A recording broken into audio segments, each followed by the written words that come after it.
які якимось чином впали на нашу землю, були нами трепановані, і ми навіть хотіли відправити цю космічну технологію західним партнерам, відправили пару фотографій, вони сказали, бляха, це не може виглядати як щось сучасне, ви нас, мабуть, найобуєте, розбирайтесь з цим самі. Чим ми і займаємось. І зараз ми побачимо деякі суперсучасні технічні рішення, побачимо скрепи духовні, близькі кожному росіянину, які застосовуються в БПЛА «Орлан».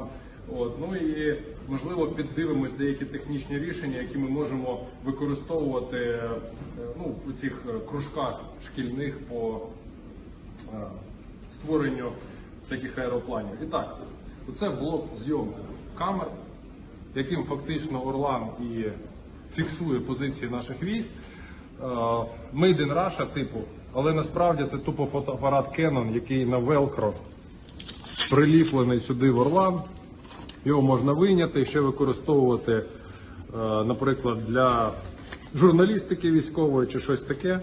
Він цілий, неушкоджений.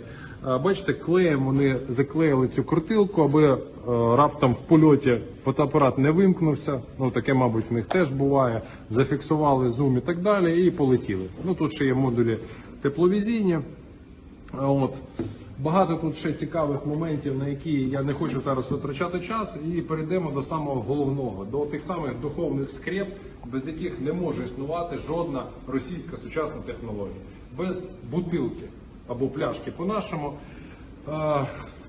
Це серйозно, це не фейк. Отут написано топливо, зажигання, а отут ви бачите просто кришечку від пластикової пляшки, яку відрізали з якоїсь бутилочки, я так розумію, може з-під мінеральної води, вклепали сюди в корпус і використовується все це, як бачите, десь ось так.